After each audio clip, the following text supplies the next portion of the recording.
Hey, everybody. Welcome back to Wynne's World of Numerology, a language that I believe your soul already knows and can also lead you to true inner freedom and, as I would call it, soul organizing your life. Today, we're going to start to deep dive into the symbols, what we call numbers today and use for calculations. I'm actually going to show you the theory or one of the theories of where numbers actually came from and what they actually meant. Originally, they possibly were meant to represent something different, something ancient. And these symbols still show up around the world today. So, again, before we use them for calculation, I want to show you where these numbers come from that we use. So, the first thing that we have to draw and learn from and know that this is the basis of everything I'm going to talk about in every video moving forward is something called the solar cross. I'm going to draw that right now behind me. It's a big circle and a cross, right? We have the circle and something going down, which I think represents man's entrance from heaven down to earth. And I think this symbol represents the movement of the planet, which is turning, as we know, in a circle. So this is called, again, the solar cross. And this is one of the most ancient spiritual symbols in the world. It appears across pretty much all histories, whether you look at Asian culture, American culture, European culture, or Indian culture. You can go research this for yourself if you don't believe me. But anyway, it's composed of this equal armed cross within a circle. And basically, they think at the beginning it represented the solar calendar, right? The movement of the sun, marked by the four solstices or the four corners of the earth, which now humans call north, south, east, and west. So, again, these symbols were not used initially for calculations, but rather as markers for a universal human condition that we all share and get to experience on this one great, beautiful planet. So, again, let's start in order. There are really only 10 numbers. One is the zero of the circle, and then 1 through 9. Every other number in our planet that we use is made up of 9 different numbers, 1 through 9. So, I'm going to show you where they come from. So, obviously, within this circle, it's one might be pretty obvious to you. All right, there's the one. So, in biblical terms, which is something that I'm probably most familiar with, the first person on the planet was quote unquote Adam. Adam is our first letter of the alphabet. But as we know, he was kind of lonely. But anyway, the one represents the masculine, the action, the forward movement, the, for lack of better words, the penetration into what we would say is incarnation or human existence. And then the second kind of story of the Bible is Eve, right? And the story is that God took Adam's rib and put it and made Eve out of it. So to make the two, we see Adam's rib putting into Eve, and then we see the number 2. So here's the 2. And the 2 is the yin to the yang, right? It is the feminine to the masculine energy. And feminine is always considered to be a receptive energy. Again, like if you think about just what happens in procreation, right? Adam would be inserting and the female is receiving. And that's sort of how it works biologically or energetically, right? Feminine energy is considered more receptive, more intuitive, more supportive, more nurturing. So when 1 and 2 come together, we get 3, right? 1 plus 2 is 3, and 3 is considered what would be made from Adam and Eve, which should be a child.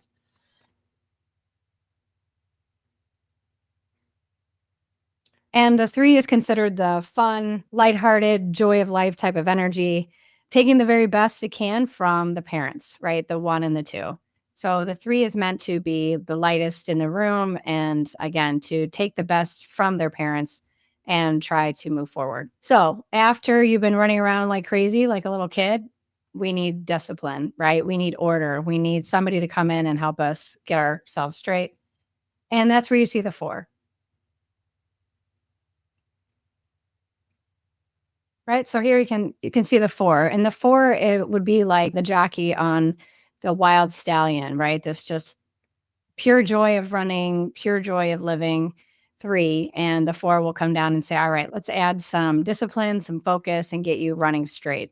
It's also the 4 corners of the earth, right? It's very human like to put 4 corners on a round thing, right? So we have these 4 corners, north, south, east, and west, which don't actually exist, but we say they do. And that's a very human thing to do, which is to try to create order out of chaos, even if that chaos is joyful. We like order. We like 4 corners on the table. We like 4 corners on a piece of paper. That's who we are. All right. So after being under all this restriction under the 4, what do we want to do? We want to break free and we want freedom, right? And so that would be the 5.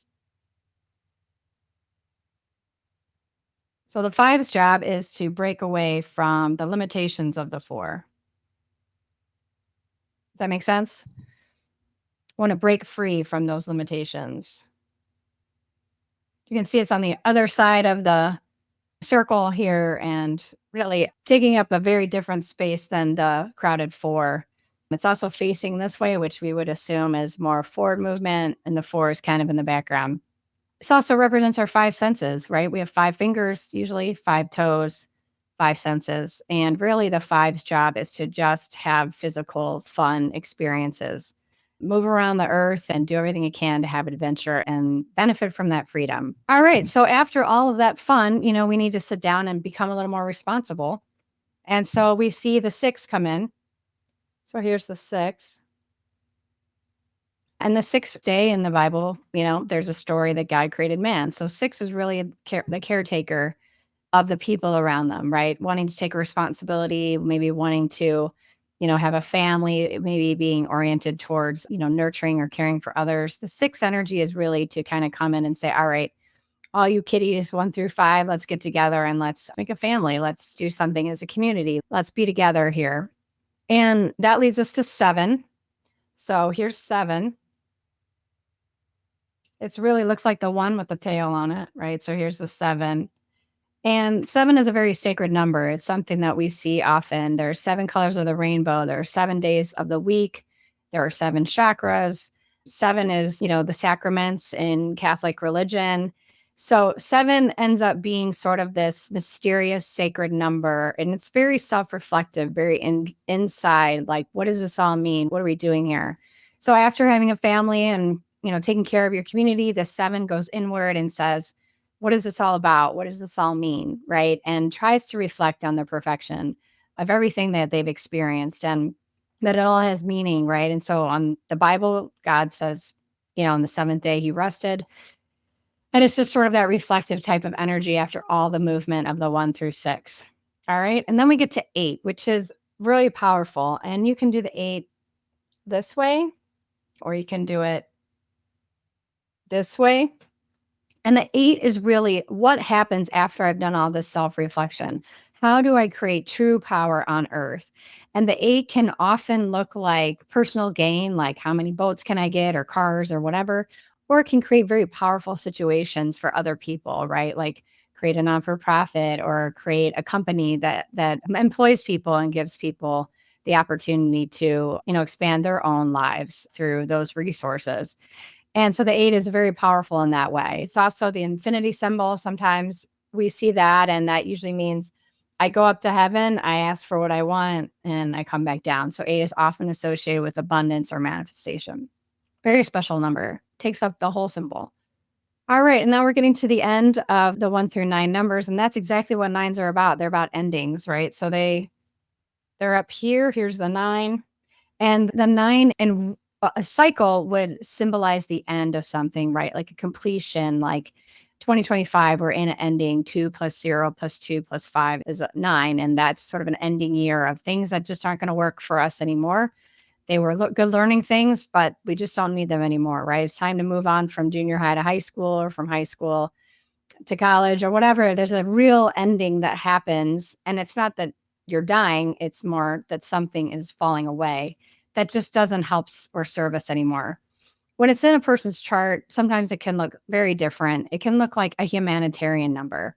So as you remember, the 6 is more community focused. The 9 is on the opposite side, being more humanitarian focused.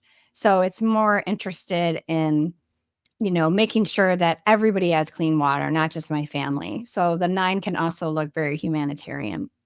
And then we go back to 1 again, and we'll explain that in future episodes. But really, that is a core crux of how I've learned to understand the symbols and how convenient it is that they're numbers that we use all the time and that we can break those things down into our charts, which we're going to do in the next episode. But I really wanted you to understand the basics about the solar cross and where all the symbols come from before we get into it. I want you to understand there's a sacred ancient wisdom here. It is not something flippant. It's very deep and very useful. The last cool thing that I'd love to show you is how these symbols show up in nature. And they're not just symbols that man made, but they are also things that are documented on things such as butterflies. And I'm going to ask my team to put this up, but it is a beautiful butterfly poster, and it shows all of the letters and numbers inside of the butterfly wings as part of the beauty of whatever it is that's creating us is out there doing. So, after all this being said, if you want to go deeper and learn about, again, that inner authority that I was talking about in episode 1, you can book a session with me. We can go over questions. We could go over your numerology chart. I could just talk to you in depth more about what I know about the numbers. And included in a session is access to a free copy of my ebook called Soulganize Your Life. You can also just go to soulganize.com for more information. And again, all the links to these things we're talking about here are in the episode notes below. So for now, stay free, and I'll see you in the next video.